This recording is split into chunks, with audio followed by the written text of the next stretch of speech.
बिस्मिल्लाहिर्रहमानिर्रहीम। अस्सलाम वालेकुम डियर स्टूडेंट्स। आज हम सबक मिर्ज़ा मोहम्मद सईद, जिसके मुसन्निफ शाहिद अहमद दहलवी हैं, मुसन्निफ का तारुफ से मुतल्लिक सवालात के जवाबात नीज मशकी सवालात के जवाबात का जायजा लेंगे। तो सबसे पहले हम शाहिद अहमद दहलवी के हालात ज़िंदगी से मुतल्लिक सवालात के जवाबात का जायजा लेंगे।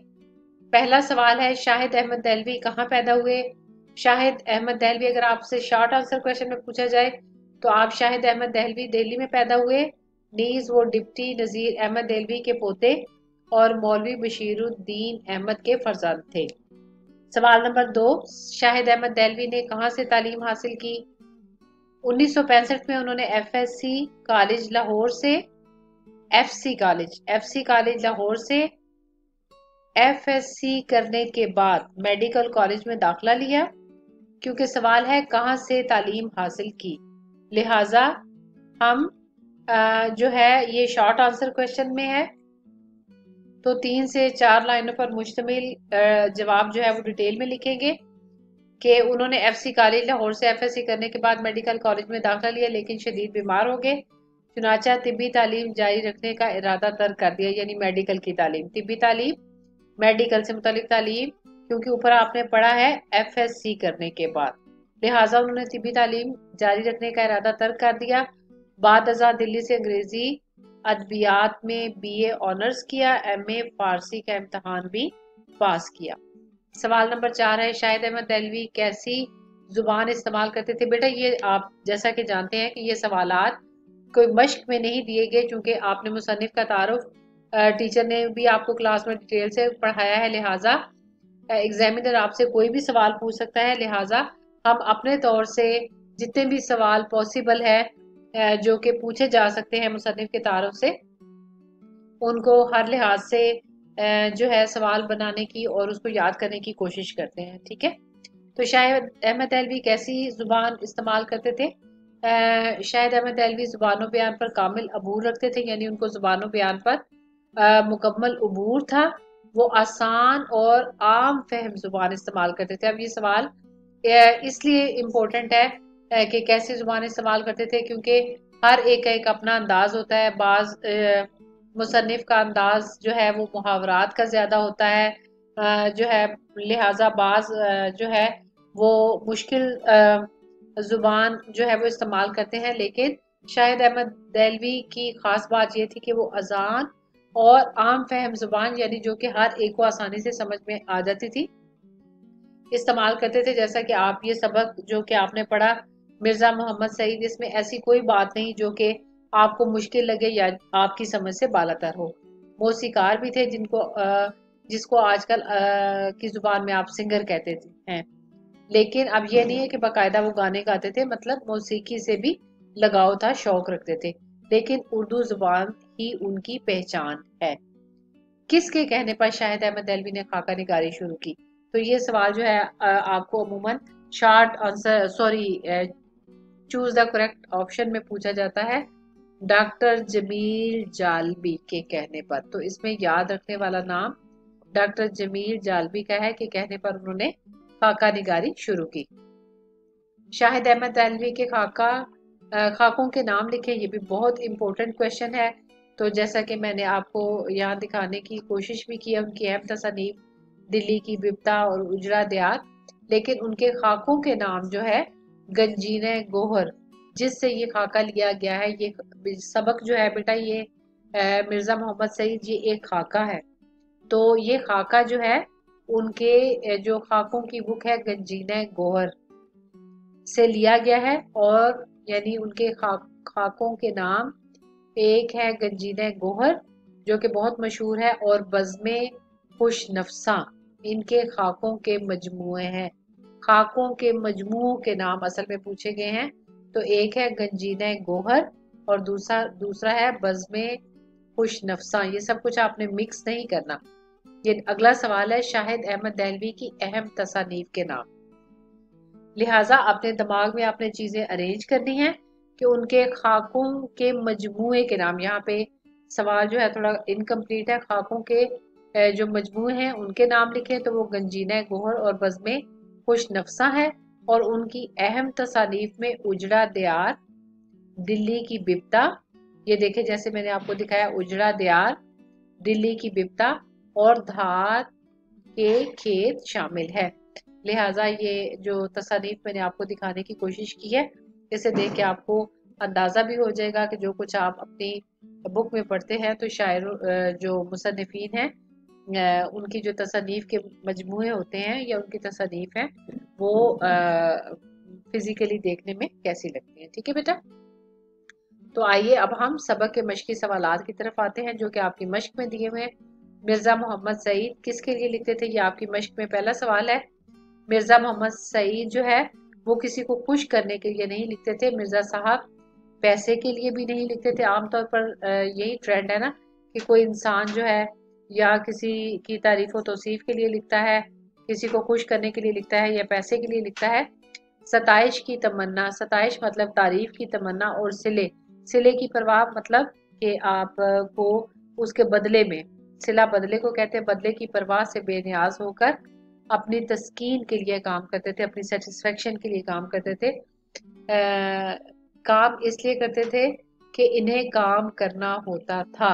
यानी बेटा कोई इंसान नेकी की नीयत से, जैसा कि अब मैं यहाँ पे अपनी तारीफ तो नहीं करूंगी लेकिन मैं भी असल में तो मेरा मकसद ये होता है, खास तौर पे जो बच्चे गल्फ में हैं, चूंकि इनको उस तरह से ट्यूशन्स की, एकेडमी की और बुक्स की बुक्स जो है बच्चों को इस तरह से अवेलेबल नहीं होती जैसे कि पाकिस्तान में बच्चों के पास।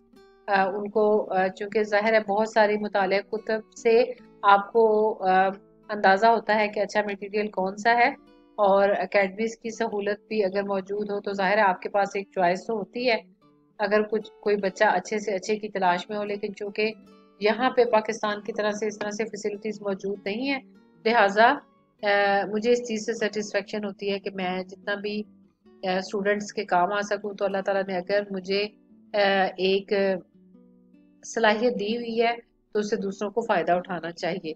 तो लिहाजा अब मैं अपने आप को यहाँ मिर्ज़ा साहब से तो खैर कंपेयर करना मेरा मकसद नहीं, लेकिन मैंने मिसाल के लिए आपको एक बात की है कि वो तमन्ना और सिले की परवाह से बेनियाज होकर अपनी तस्कीन के लिए काम करते थे। काम इसलिए करते थे कि इन्हें काम करना होता था। फरमाइशी काम उन्होंने सारी उम्र नहीं किए। यानी अगर किसी ने फरमाइश करके जो है उन्हें लिखने के लिए कहा हो खुशी के लिए, तो किसी को खुश करने के लिए नहीं करते थे बल्कि अपनी सेटिस्फेक्शन के लिए करते थे। सवाल नंबर 2 है, लाहौर के पब्लिशरों के साथ मिर्जा साहब का रवैया कैसा होता था। पब्लिशर जो बुक को पब्लिश करने वाले हैं उनके साथ यानी मिर्जा साहब का बिहेवियर कैसा था। इंग्लिश के अल्फाज वैसे तो नहीं बोलने चाहिए उर्दू पढ़ाते हुए, लेकिन चूंकि आजकल के बच्चे इंग्लिश के अल्फाज से ज्यादा फेमिलियर है तो आपको समझाने के लिए, क्योंकि अगर आपका कॉन्सेप्ट क्लियर होगा तो आप ज्यादा अच्छे तरीके से याद कर सकते हैं, और जाहिर है जब कॉन्सेप्ट क्लियर होगा तो उर्दू में भी वो लफ्ज याद करने में आपको आसानी होगी।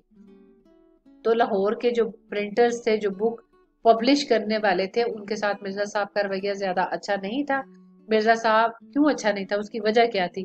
कोई उनको उनसे जाती अदावत या जाती दुश्मनी नहीं थी, बल्कि मिर्जा साहब समझते थे, ख्याल करते थे। आप ये भी लिख सकते हैं कि मिर्जा साहब का ख्याल था कि लाहौर के पब्लिशर पैसे के जोर पर अपनी मर्जी का काम करवाना चाहते हैं, इसलिए जब यानी जाहिर है मिर्जा साहब तो अपनी मर्जी से काम करते थे, जो उनको बेहतर लगता था, जो वो समझते थे कि जिससे मतलब कि वो अपने काम के साथ इंसाफ कर सकते हैं, एक अच्छी तहरीर लिख सकते हैं। लेकिन लाहौर के पब्लिशर जो थे वो अपनी मर्जी की तहरीर लिखवाना चाहते थे। लेकिन मिर्जा साहब की जो शख्सियत थी वो कंप्रोमाइजिंग नहीं थी, क्योंकि वो किसी लालच के लिए नहीं लिखते थे। लिहाजा जब भी लाहौर का कोई पब्लिशर इनसे नावल लिखवाना चाहता तो वो साफ इनकार कर देते थे। आपका मशकी सवाल नंबर 3 है, मिर्जा साहब की मारकातुल आरा किताब का नाम और मर्तबा बयान करें। अब आप इस सवाल पे गौर करें, दो चीजें हैं, किताब का नाम और मर्तबा। किताब का नाम तो आपसे चूज द करेक्ट आंसर में पूछा जा सकता है। मारकातुल आरा जो यानी कि जो उनका बहुत बड़ा मार्का था, कारनामा जिसको कहते हैं, تو وہ مذہب اور باطنیت ہے. یہ بہت زیادہ MCQs میں بار بار آپ سے پوچھا جاتا ہے. تو اس سوال 1 نمبر آپ کو اس کا ملے گا کتاب کا نام لکھنے کا، اور دوسرا نمبر اس کا مرتبہ کیا تھا، یعنی اس کا مقام کیا تھا، اس کی خاصیت کیا تھی. تو پہلا جواب تو آپ کا 1 لائن میں ہی مکمل ہو جاتا ہے کہ مرزا صاحب نے جو بھی کام کیا وہ اپنی مثال آپ ہے. یہ ہم نے ایک تمہید کی لائن لکھ دی. لیکن یعنی انہوں نے جو جتنا بھی کام کیا، جتنی بھی کتابیں لکھی، وہ سب کی سب اپنی مثال آپ ہیں، اس کی کوئی مثال نہیں. لیکن ان کی ایک مارکۃ الآراء کتاب ہے، یعنی جو کہ ان کا بہت بڑا کارنامہ ہے. اس کتاب کا نام مذہب اور باطنیت ہے. یہ پہلے حصے کا جواب ہو گیا، اس کا آپ کو 1 نمبر ملے گا. یہ آدھا سوال، اور باقی آدھا سوال کہ اس کا مرتبہ کیا ہے. یہ آپ کی چیپٹر میں اسی طرح سے لکھا ہے، لہٰذا آپ کو سیم لفظ جو ہے یا سیم لائنیں یہاں پہ لکھنی ہوگی، سیم سطریں لکھنی ہوگی کہ اس کتاب میں مرزا صاحب کا فن کمال کے درجے پر پہنچا ہوا ہے. یعنی جو ویسے تو ان کی ساری جتنی انہوں نے بکس لکھی بیسٹ ہے، لیکن جو مذہب اور باطنیت کے نام سے ان کی جو کتاب ہے، اس میں ان کا فن، ان کا لکھنے کا جو انداز، اس کا جو میٹیریل ہے وہ درجہ کمال تک ہے. اس کتاب کو اردو ادب میں نمایاں مقام حاصل ہے. کہا جاتا ہے، یہ ضرور لائنیں آپ نے لکھنی ہیں. یہ اگر آپ درمیان میں 2 لائنیں نہیں بھی لکھیں گے کہ اس کو نمایاں مقام حاصل ہے، لیکن یہ والی لائن آپ نے ضرور لکھنی ہے کہ کہا جاتا ہے کہ اگر اردو کی 100 بہترین کتابیں چھانٹی کی جائیں، یعنی الگ کی جائیں، یعنی اگر 100 کتابیں چنی جائیں کہ یہ اردو کی بیسٹ کتابیں ہیں، تو یہ کتاب یعنی مذہب اور باطنیت ان میں ضرور جگہ بنائے گی. یہ بنائے گی کے اوپر حمزہ ہوگا. نقاد کہتے ہیں، تنقید کرنے والے کہتے ہیں کہ مرزا صاحب کا یہی ایک کارنامہ ان کو اردو ادب میں زندہ رکھنے کے لیے کافی ہے. تو بیٹا یہ ایک مکمل جواب ہے، لہٰذا جو اسٹوڈنٹ یہ جواب لکھے گا تو کسی لحاظ سے بھی اس کے نمبر ڈیڈکٹ نہیں ہوں گے بورڈ کے پوائنٹ آف ویو سے. ٹھیک ہے، پہلا جواب یہ ہے کہ اس کتاب کا نام جو ہے وہ مذہب اور باطنیت ہے، اور دوسرا یہ کہ باقی کتابیں بھی ان کی بیسٹ ہیں، لیکن اس کتاب میں ان کا جو فن ہے وہ درجہ کمال تک پہنچا ہوا ہے.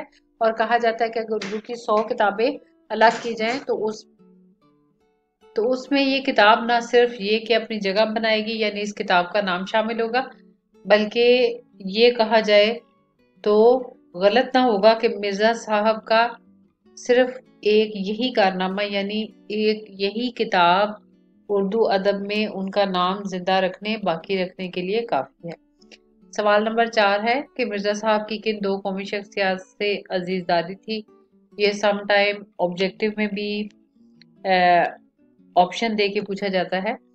تو ویسے اگر آپ اس کو ایک لائن میں ذہن میں رکھنا چاہیں تو سر سید احمد خان اور منشی ذکاء اللہ سے ان کی رشتہ داری تھی. اب ظاہر ہے بیٹا، اب رشتہ داری نہیں، سوری، عزیز داری تھی، یعنی وہ ان کے عزیز تھے، دوست تھے. اب یہ دیکھیں، دوستی تو ان کی بہت سارے لوگوں سے تھی، حلقہ احباب ان کا بہت بڑا تھا. سوال یہ ہے کہ کن 2 قومی شخصیات، یعنی وہ کون سی 2 قومی شخصیات تھی. ٹھیک ہے، تو ان قومی شخصیات میں ایک، یعنی جن کا نام جو ہے وہ قومی سطح پر جانا پہچانا جاتا ہے، تو ان میں سے ایک سر سید احمد خان تھے اور ایک منشی ذکاء اللہ تھے. ٹھیک ہے، تو ظاہر ہے ہم صرف اس طرح سے تو نہیں لکھیں گے، کیونکہ آپ کا 2 نمبر کے شارٹ آنسر کویشچن میں یہ سوال پوچھا جاتا ہے، بہت امپورٹنٹ سوال ہے، اور یہ کہ 3 سے 4 لائنوں تک مشتمل ہونا چاہیے جواب. جیسا کہ آپ یہ دیکھ رہے ہیں کہ آپ کے سامنے یہ جو ہے، یہ تحریر جو ہے یہ ہاتھ سے لکھی ہوئی ہے. ٹھیک ہے، تو یہ بھی آپ دیکھیں، یہ 4 سے 4.5 لائن کی ہے. ٹھیک ہے، تو لہٰذا یہ ایک سفیشینٹ جواب ہے بورڈ کے پوائنٹ آف ویو سے، بورڈ کی ریکوائرمنٹ کے مطابق. تو ہم اس کو اس طرح سے لکھیں گے کہ مرزا صاحب کی 2 قومی شخصیات سے عزیزداری تھی. ان میں پہلی شخصیت جو تھی وہ سر سید احمد خان کی تھی. سر سید احمد خان، اب ہم تھوڑا سا یہ بتائیں گے کہ ظاہر ہے قومی شخصیات ہے، تو تھوڑا سا ایک جملے میں سر سید احمد خان کا تعارف دے دیں گے کہ کس لحاظ سے.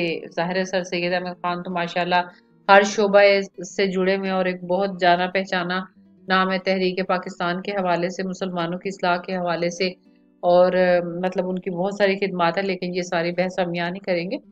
यहाँ पे हम सिर्फ ये लिखेंगे कि इनमें से पहली शख्सियत का नाम सर सैयद अहमद खान है, और सर सैयद अहमद खान ने मुसलमानों को जदीद तालीम की तरगीब दी और मुसलमानों की समाजी और तालीमी इस्लाह के लिए बहुत जद्दोजहद की।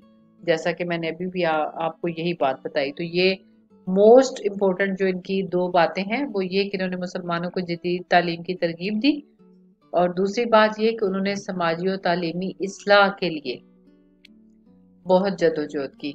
और दूसरी जो शख्सियत थी वो मुंशी ज़काउल्लाह की थी। और अब हम एक लाइन में मुंशी ज़काउल्लाह के बारे में बता देंगे कि उनको क्यों कौमी सतह पे जाना पहचाना जाता था। तो मुंशी ज़काउल्लाह ने तहकीक और तराजुम में, यानी उर्दू अदब की तहकीक और मुख्तलिफ जो इंग्लिश और मुख्तलिफ ज़बानों की जो बुक थी उनके उर्दू में तराजम में बड़ा नाम पैदा किया, लिहाजा इस लिहाज से वो जाने पहचाने जाते थे। तो आप इस तरह से अब आपको समझ में आ गया होगा सर सैयद अहमद खान और मुंशी ज़काउल्लाह। सर सैयद अहमद खान जो थे मुसलमानों की जदीद तालीम और समाजी और तालीमी इस्लाह के हवाले से जाने जाते थे, जबकि मुंशी ज़काउल्लाह जो थे वो तहकीक और तराजम के हवाले से कौमी सतह पर जाने पहचाने जाते थे। सवाल नंबर 5 है, मिर्जा साहब ने किस तालीमी तदरीस के फ़राइज़ अंजाम दिए। तदरीस कहते हैं तालीम, यानी पढ़ाने के, लेक्चरशिप के, तालीम और तदरीस के। अंग्रेजी अदबियात में एमए की सनद लेने के बाद सवाल है किस कॉलेज में। तो अंग्रेजी अदबियात यानी इंग्लिश लिटरेचर में एमए की सनद लेने के बाद मिर्जा साहब ने 1906 में साल 2 साल, ये 1906 यानी 1906 में साल 2 साल अलीगढ़ में पढ़ाया। और उसके बाद, यानी ये जवाब नहीं है, आपने चूंकि आपसे जवाब पूछा हुआ है किस कॉलेज में, तो इंग्लिश लिटरेचर में एमए की डिग्री लेने के बाद, सनद कहते हैं डिग्री को, लेने के बाद मिर्जा साहब ने 1906 में साल 2 साल अलीगढ़ में पढ़ाया और उसके बाद गवर्नमेंट कॉलेज लाहौर, ये इसका असल जवाब है कि गवर्नमेंट कॉलेज लाहौर में ही अंग्रेजी के प्रोफेसर हो गए। पंजाब के बेशतर आला ओहदेदार मिर्जा साहब के शागिर्द थे। सवाल नंबर 6 है, मिर्जा साहब का सबसे बड़ा मशगला क्या था। ये बहुत इंपॉर्टेंट क्वेश्चन है क्योंकि जाहिर है मिर्जा साहब का मुतालिया कुतुब के हवाले से भी लिखा हुआ है, और ये कि उनको किताबें खरीदने का बहुत शौक था, और फिर ये कि वो अंग्रेजी के प्रोफेसर थे। तो फिर कुछ पॉइंट्स बच्चों के जहन में कंफ्यूजिंग हो जाते हैं, जैसे कि आप ये ऊपर देख रहे हैं, जब आप उर्दू की किताब में उनका जिक्र पढ़ रहे हैं तो जब पूछा जाता है कि वो गवर्नमेंट कॉलेज में किस सब्जेक्ट के, किस मजमून के प्रोफेसर थे, तो जाहिर है बच्चों के जहन में फौरन उर्दू का नाम आता है। ऐसा नहीं है, गवर्नमेंट कॉलेज लाहौर में वो अंग्रेजी के प्रोफेसर हो गए, ठीक है बेटा। और उन्होंने जो एमए की डिग्री ली थी, या जिस सब्जेक्ट में उन्होंने मास्टर्स किया था वो भी इंग्लिश लिटरेचर था, ठीक है। तो इसलिए वो अंग्रेजी के प्रोफेसर हुए। इसी तरह से उनका सबसे बड़ा मशगला क्या था, मिर्जा साहब का वाहिद मशगला था वो मुताले कुतब था, किताबें पढ़ना उनका सबसे बड़ा शौक था, बुक रीडिंग।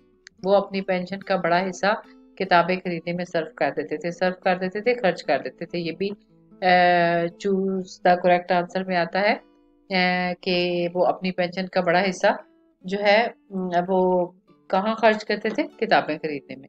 मिर्जा साहब घंटों मुताला करते रहते उनके कुतुब खाने में।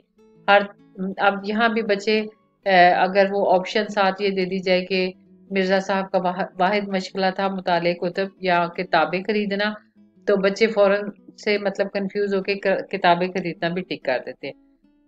ऐसा नहीं है, वो अपनी पेंशन का बड़ा हिस्सा किताबें खरीदने में खर्च करते थे, लेकिन वाहिद जो उनका मशगला था वो मुताले कुतब था। जाहिर है किताबें पढ़ने का शौक था तो किताबें खरीदते थे ना, ठीक है। लिहाजा मशगला मुताले कुतब था और पेंशन का बड़ा हिस्सा जो है वो किताबें खरीदने में सर्व कर देते थे। मिर्जा साहब घंटों मुतालिया करते रहते थे, उनके कुतुब खाने में हर इल्म से मुतालिक किताबें मौजूद थी, यानी हर मौजू से मुतालिक जो थी किताब मौजूद थी। वो नई से नई किताब पढ़ते रहते थे। ये बढ़ते नहीं है, इसके नीचे 2 नुक्ते और आएंगे। وہ نئی سے نئی کتاب پڑھتے رہتے تھے، یعنی جو بھی نئی کوئی بک آتی تھی فوراً ہی خریدتے اور پڑھتے تھے۔ مصنف کے پروگرام، یہ سوال بار بار بورڈ میں پوچھا گیا ہے، اس کو آپ تھوڑا سا شارٹ کر کے اپنے الفاظ میں بھی لکھ سکتے ہیں۔ میں آپ کو بتا دیتی ہوں کہ کتنا حصہ جو ہے وہ ضروری ہے، جو آپ نے نہیں چھوڑنا۔ تو مصنف کے پروگرام دانش کدہ، مصنف یعنی جو اس چیپٹر جو لکھا ہے شاہد احمد دہلوی سبق کے مصنف ہیں، تو شاہد احمد دہلوی کے پروگرام، وہ ایک پروگرام کیا کرتے تھے دانش کدہ میں شرکت کی درخواست پر مرزا صاحب نے کیا جواب دیا، یعنی جب انہوں نے دانش کدہ جو کہ پروگرام کا نام تھا جو ریڈیو پاکستان سے کیا جاتا تھا، تو جب انہوں نے مرزا صاحب کو پروگرام میں شریک ہونے کی درخواست کی، ان سے ریکویسٹ کی، تو اس پر مرزا صاحب نے کیا جواب دیا۔ تو ریڈیو ابھی پر ہم مطلب ظاہر بتائیں گے کہ ریڈیو پاکستان کراچی سے 12 سال پہلے ایک پروگرام دانش کدہ شروع کیا گیا تھا، جس میں 4 دانشور بلائے جاتے تھے۔ یہ بھی آپ سے آپ کی آبجیکٹیو جو آپ کی جو مشق کتابی مشق ہے اس کے آبجیکٹیو میں بھی ہے، اور بورڈ کے پوائنٹ آف ویو سے بھی بہت امپورٹنٹ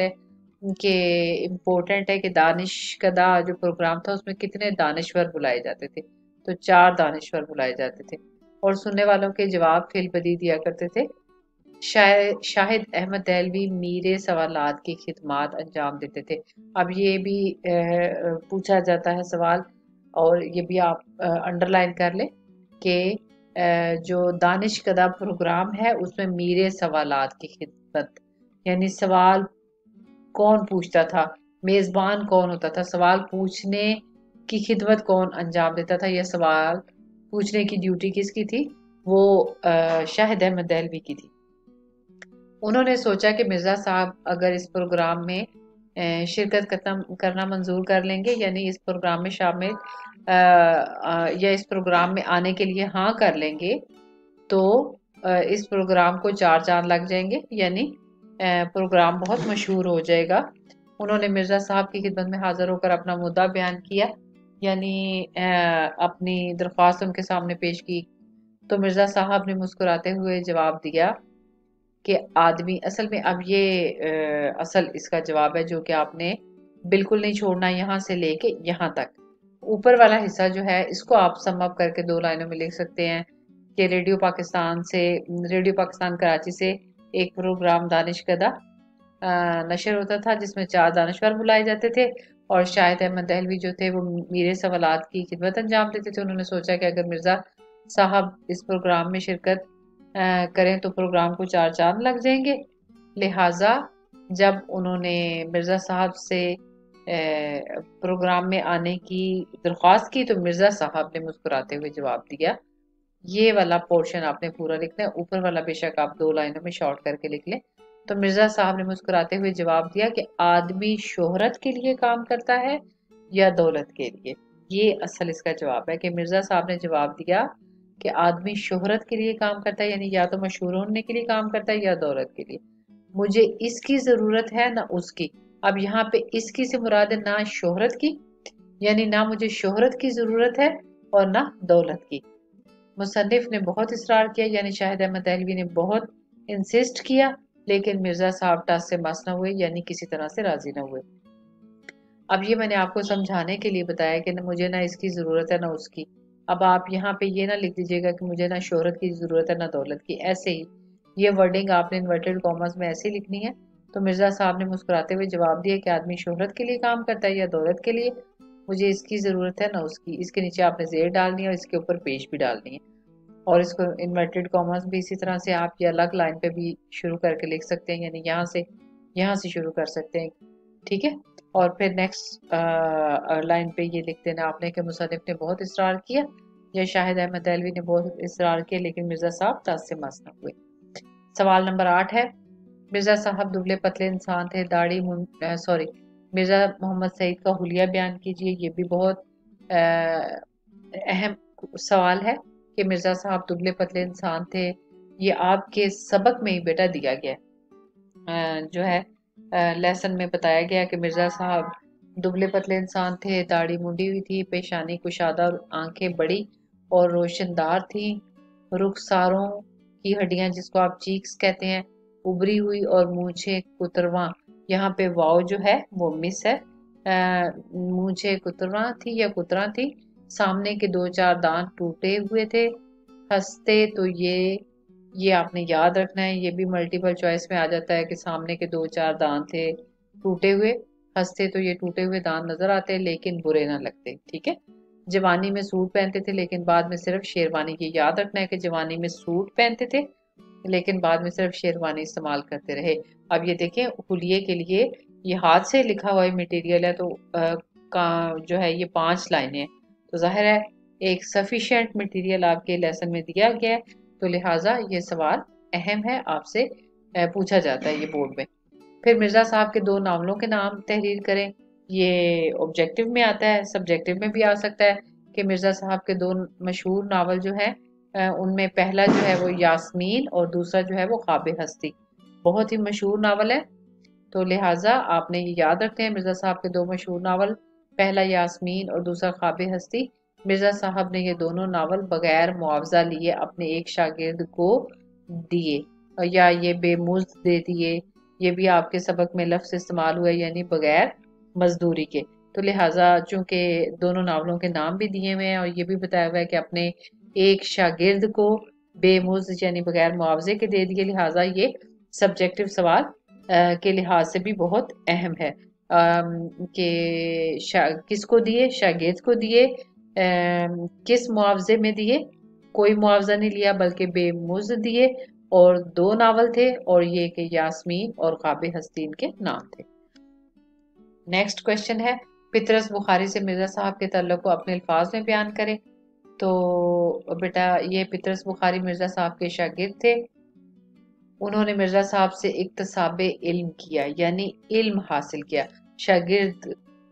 बाद में पितरस खुद अंग्रेजी के प्रोफेसर हो गए थे, जैसा कि अभी आपने पढ़ा कि जो मिर्जा मोहम्मद सईद हैं उन्होंने भी इंग्लिश लिटरेचर में अंग्रेजी अदबियात में ही सनत ली थी, डिग्री ली थी, लिहाजा इसी हवाले से पितरस जो थे वो उनके शागिर्द थे। वो अपनी गैर मामूली काबिलियत और जहानत के बावजूद मिर्जा साहब की इल्मियत इल्म जहानत के आगे अपने आप को ही समझते थे, यानी कमतर समझते थे, यानी बहुत ज़हीन होने के बावजूद भी वो अपने उस्ताद के सामने अपने आप को कमतर समझते थे। Patras Bukhari all India radio के डायरेक्टर जनरल हो गए थे। ये सवाल आपसे पूछा जाता है कि पितरस बुखारी, इसमें 2 MCQs हैं। एक तो ये कि ऑल इंडिया रेडियो में पितरस बुखारी जो थे वो किस ओहदे पर फाइज रहे, डायरेक्टर जनरल के ओहदे पर, और दूसरा ये कि जो है वो ये ऑल इंडिया रेडियो जो है ये आपसे एज अ ऑप्शन जो है ये भी पूछा जा सकता है। पितरस बुखारी जितना ज्यादा एहतराम मिर्जा साहब का करते थे इतना किसी और का नहीं करते थे, यहाँ तक कि वायसराय हिंद का भी इतना एहतराम नहीं करते थे। मिर्जा साहब भी पितरस बुखारी से बहुत उन्स रखते थे, यानी बहुत मोहब्बत रखते थे। सवाल नंबर 11, ये बेटा बहुत ही अहम सवाल है। आलिम की मौत आलम की मौत होती है। सबसे पहले तो ये आपने इसकी प्रोनाउंसिएशन जो है वो ठीक करनी है, लेकिन ये है कि अब तो आप बच्चे जो है वो चैप्टर में ये क्वेश्चन पढ़ चुके हैं, ये लाइन ये जुमला पढ़ चुके हैं।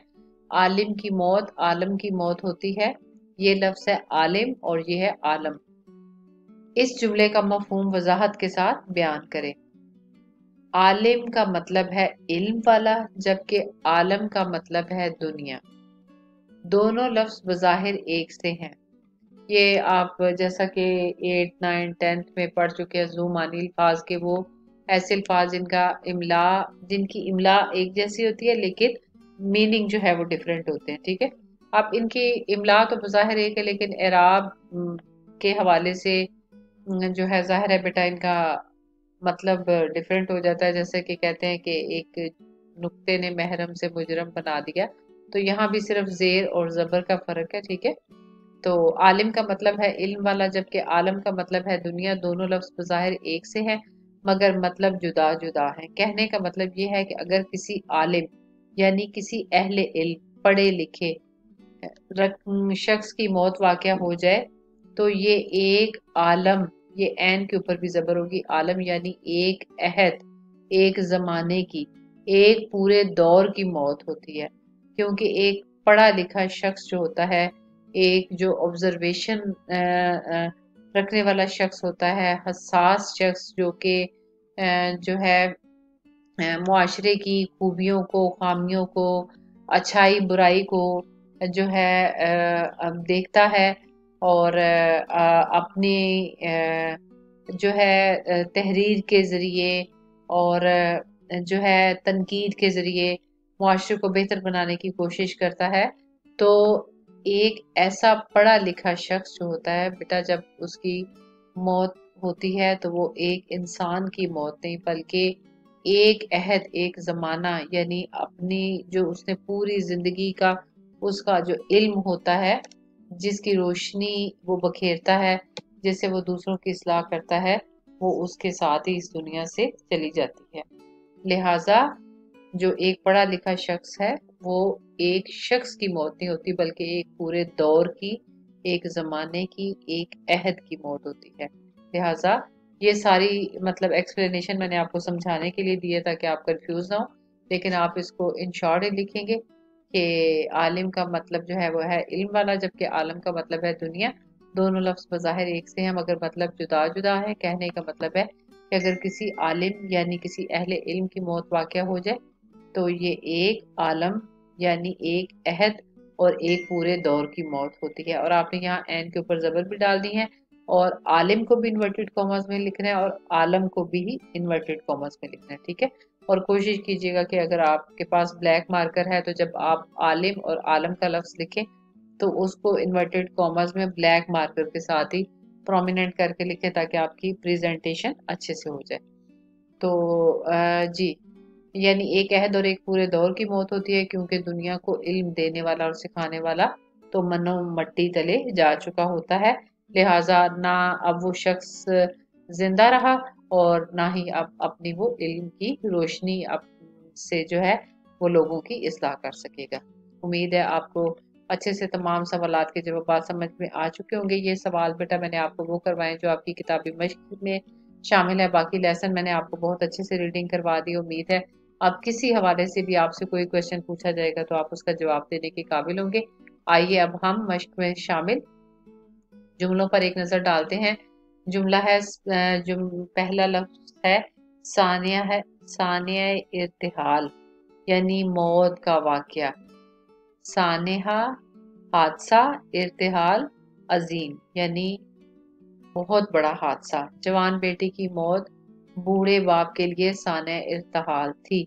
या जैसे अभी आपने सबक के हवाले से पढ़ा कि मिर्जा मोहम्मद सईद की मौत जो है वो साने इर्तिहाल से कम न थी। सुनौनी का मतलब होता है खबर पहुंचना, सुनी सुनाई बात, जैसा कि इसके लफ्ज से ही जाहिर है। सुनौनी सुनी सुनाई बात, खबर पहुंचना। एक दिन सुनौनी पहुंची के, ये के यहाँ जो है इसका के का इमला गलत है। ये एक दिन सुनौनी पहुंची के इंडिया में जल्जले ने तबाही मचा दी। तो ये के की इमला आप ठीक कर लीजिएगा। यहाँ पे लफ्ज है के, एक दिन सुनौनी पहुंची के इंडिया में जल्जले ने तबाही मचा दी। एकाएकी अचानक आसमान पर बादल तो छाए ही हुए थे, या आसमान पर बादल तो छाए ही थे कि एकाएकी बारिश शुरू हो गई। या आसमान पर बादल छाते ही एकाएकी बारिश शुरू हो गई। बेमुज़ बगैर उजरत के मिर्जा साहब ने अपना नावल बेमुज़ ही छपने के लिए दे दिया, या मिर्जा साहब ने अपना नावल बेमुज़ अपने शागिर्द को दे दिया। मतमूल अमीर हजरत खदीजा रजी अल्लाह ताला अन्हो अरब के एक मतमूल घराने से ताल्लुक़ रखती थी। हजरत खदीजा रजी अल्लाह ताला अन्हा अरब की एक मतमूल खातून थी। कराबतदारी रिश्तेदारी, कराबतदारी में तमाम रिश्तेदारों का ख्याल रखना चाहिए। या प्रोफेसर सॉरी मिर्ज़ा मोहम्मद सईद की दो अजीम कौमी शख्सियात से कराबतदारी थी। लेकिन ये बेहतरीन जुमला है इसका कि कराबतदारी में तमाम रिश्तों का ख्याल रखना चाहिए। जैसा कि मैं आपको पहले लेक्चर्स में बार बार कह चुकी हूँ कि जुमला जो है आपका बहुत जो है وہ مکمل ہر لحاظ سے ہونا چاہیے، اور دوسرا یہ کہ جملہ انفارمیٹیو ہونا چاہیے، اس میں کوئی نہ کوئی مورل لیسن یا کوئی یعنی معلومات ہونی چاہیے۔ بالکل اس طرح کا مطلب جملہ نہ بنائیں کہ جو بالکل بے معنی ہو، کیونکہ جملے کا مطلب ہی بامعنی الفاظ کا مجموعہ ہے، لہٰذا ادھر ادھر کی فضول مطلب بات نہ لکھیں۔ جملہ ایسا ہونا چاہیے کہ جو آپ جس الفاظ و مرکبات یا محاورے کا جملہ دیا گیا ہو، یا جس لفظ کا جملہ بنانے کے لیے دیا گیا ہو، تو آپ کے جملے سے جو ہے وہ یہ بات ظاہر ہو کہ آپ کا کانسیپٹ کلیئر ہے۔ تو قرابت داری کا بہترین جملہ ہے، قرابت داری میں تمام رشتوں کا خیال رکھنا چاہیے۔ ہیچ سمجھنا، کمتر سمجھنا، کسی کی مفلسی کی وجہ سے اسے ہیچ نہیں سمجھنا چاہیے، یا ہمیں کسی بھی شخص کو اس کی حیثیت کی وجہ سے ہیچ نہیں سمجھنا چاہیے، یا کبھی کسی شخص کو ہیچ خیال نہ کرو۔ شدہ شدہ ہوتے ہوتے بلال کی کامیابی کی خبر شدہ شدہ سارے خاندان تک پہنچ گئی، یا ہر گھر میں پھیل گئی۔ کرو فر یہ رے پہ آپ نے زور دینی ہے، رے پہ شد ہے۔ اکڑ سے بعض لوگ کرو فر اور ٹھاٹ باٹ کی زندگی گزارنا پسند نہیں کرتے۔ قلب مطمئنہ، مطمئن دل، اللہ تعالیٰ ہر بندے کو قلب مطمئنہ کی دولت عطا فرمائے، آمین۔ اور عرض مدعا، بات کرنے کی عرض۔ میں نے پرنسپل صاحب سے عرض مدعا کہا، یعنی عرض مدعا یعنی اپنی جو بات اصل میں بتانا چاہتا تھا، مدعا بیان کرنا۔ میں نے پرنسپل صاحب سے عرض مدعا کہا کہ مجھے اسکول کی کرکٹ ٹیم میں شامل کیا جائے۔ چشم و چراغ، بیٹا زاہد ایک امیر خاندان کا چشم و چراغ ہے۔ چار چاند لگنا، عزت میں اضافہ ہونا۔ احمد کی عظیم کامیابی نے خاندان کی عزت کو چار چاند لگا دیے۔ دم بخود رہ جانا، حیران و پریشان رہ جانا۔ اپنے خلاف بے بنیاد الزام سن کر احمد دم بخود رہ گیا، یعنی حیران و پریشان ہو گیا۔ ٹس سے مس نہ ہونا، بالکل اثر نہ ہونا۔ سب لوگ عادل کو سمجھا سمجھا کر تھکے، مگر وہ ٹس سے مس نہ ہوا۔ یہ ٹس سے مس نہ ہونا آپ نے پڑھا کہ جب مرزا محمد سعید کو دانش کدہ پروگرام میں دعوت دی گئی تو بہت اصرار کے باوجود ہوئی، وہ ٹس سے مس نہ ہوئے، یعنی بالکل نہ ماننا۔ تو سب لوگ عادل کو سمجھا سمجھا کر تھکے، مگر وہ ٹس سے مس نہ ہوا۔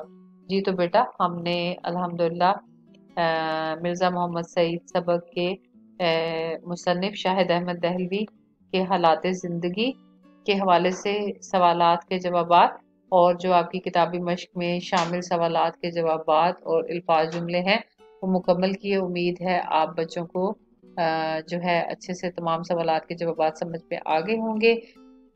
اس کے ساتھ ہی آپ سے اجازت چاہتی ہوں، دعاؤں میں یاد رکھیے گا۔ اللہ حافظ۔